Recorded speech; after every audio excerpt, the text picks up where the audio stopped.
What's up, guys? So I'm going to show you how to take these old solid wood doors, you can pick them up for like 10 bucks a piece, and turn them into that. Let's get started.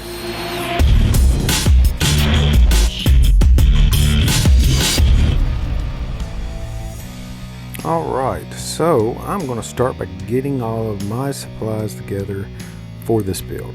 And as you can see, I just have a large piece of scrap wood there. That's what you need for the base, and then a scrap piece of 2x4. You'll see where that comes into play later. I'm going to clean this up, make it look farmhouse, make it look rustic.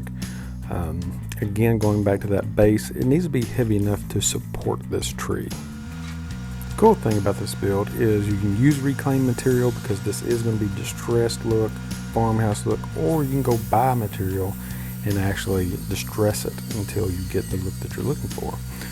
This material that I'm currently using is actually some reclaimed material.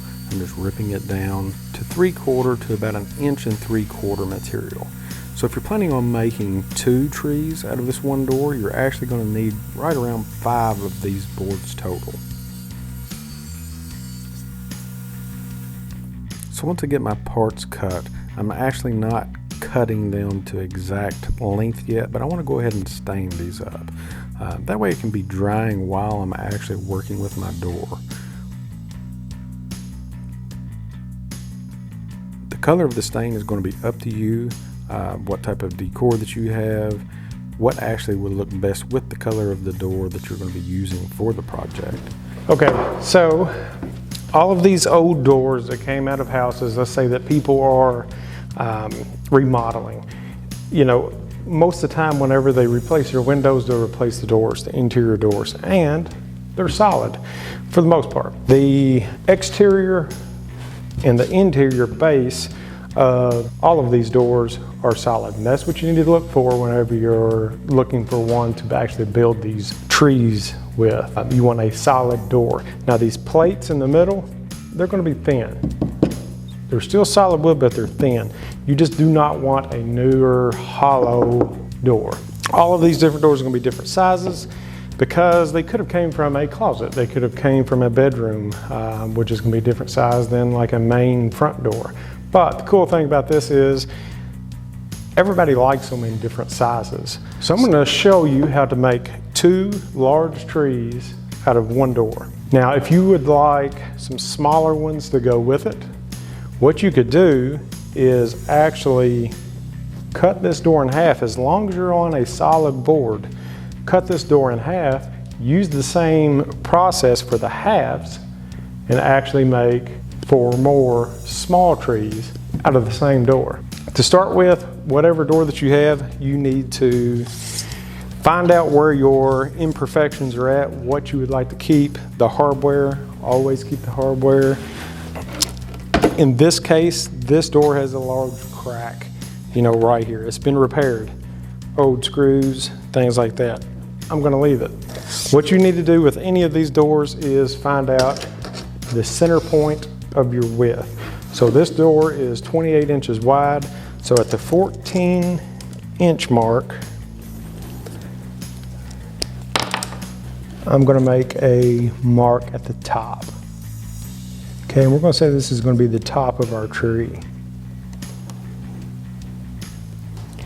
I'll bring it out here where I can actually see it. And then this is actually a piece of the trim that will go on the edges whenever we're done.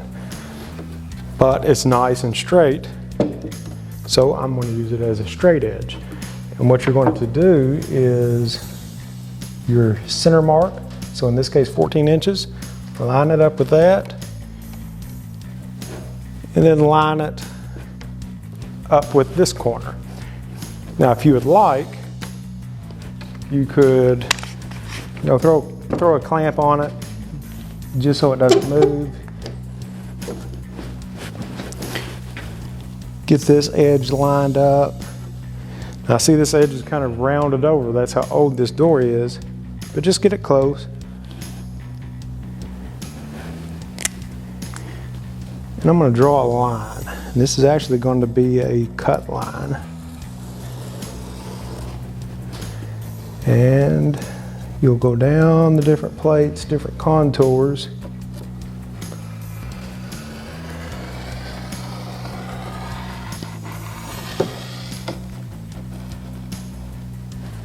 I'm going to go all the way to the tip. All right, now we are going to, I want to use the same straight edge, but we're going to flip it and put it on this side.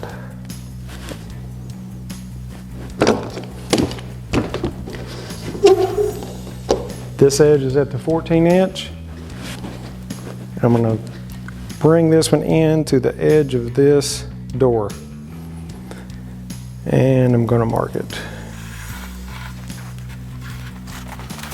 The cool thing about these style doors is they're kind of rustic vintage. That's the farmhouse look that people are going for. Almost everyone that I know that I have sold these things to actually keep them up year round. You know, during Christmas, things like that, you know, they'll decorate these little trees up, but throughout the rest of the year, they just leave them up as decoration. Okay, so now we have our lines marked. Now, whenever it goes to cutting this, you could actually leave your straight edge on, clamp it, and actually use it as a guide. For these are very rustic trees. I just freehand with the skill saw for this. Underneath, if you notice, I just have a couple pieces of foam. This keeps my parts from dropping because these outside parts, you can see the shape of the tree on the inside, but the outside parts, if you put them together, will make a second tree. Okay, I'm just going to set my depth to the door. While I'm setting my depth, I'm going to take my battery off. This door is about 1.25 inches thick. So I'm going to set my saw just below that. And like I said, I have some foam here. If I cut through it, I'm just cutting through this into the foam. It's a great idea, you know, have sheets of this laying around just to make cuts like this. And then you don't have to worry about damaging any of your work surfaces. Whenever you're cutting through any of these doors, you have to keep in mind of what is on the other side, just in case your line goes through a hinge or any other type of hardware. So you want to flip it over and make sure that you're not going to be running through any of that.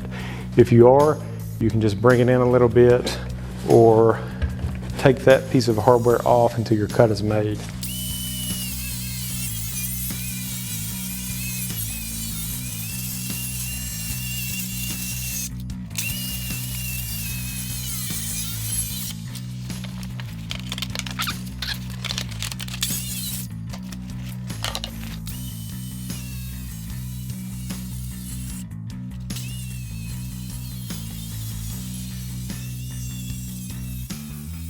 And this is where they had actually repaired, they'd added this on to repair this old door. And I'll just cut that off. But you have the beginning shape of your first tree. Now right now it's kind of flimsy. We've cut through all of the main braces.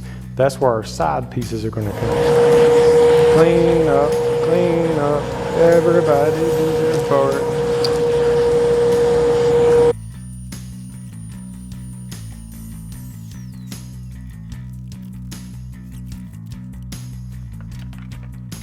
So for the rest of this, I'm just going to voice over. I'm getting a lot of echo in here. So be ready for that, because here it comes. And I'm back, guys. So I'm taking my two side pieces, putting what I call a reverse 45 on both of these. It's just a 45-degree angle and then facing outward. Measure the bottom for whatever hangover that you would like. I like about a 4-inch hangover that will extend from the bottom of my tree. This gives it a nice vintage look. And as you can see, to make sure that all of my measurements are correct, I have the top clamped in place, and I'm taking my bottom piece and I'm actually just marking that angle out onto my workpiece. That way I know that this will fit perfectly. And there she is. And to connect the sides, that's all I'm going to use as a brad nailer. Okay, so I'm using some pretty long nails here, but this is not going to take any type of weight on the sides. I'm just needing this to hold all of this together. So brad nails will be perfect for this. If you'd like to throw a couple screws in there, you can. And just touching up my cuts with the same stain that I had. And now for the base. So remember, this is a simple rustic build. I do not need fancy joints or joinery for this. If you notice, this board is offset, the 2x4. It is because once I flip this over, it will actually center the tree into my base, and that's what you want. As you can see, it's offset and flipped, and now the tree will be centered. I used several 4-inch screws on the bottom. You could also use lag screws, lag bolts, whatever you would like, just for extra support. Now this is an important part. You really need to make sure that your base is square to the bottom of your tree. That way it won't fall over. So once you have it square to the bottom, clamp it in place, and then you can start to put your screws in from the back. And once you're satisfied that you have enough screws in, set it up and give it a try. If it's a little off balance, you can reset those. But it looks like it turned out just great on the first time.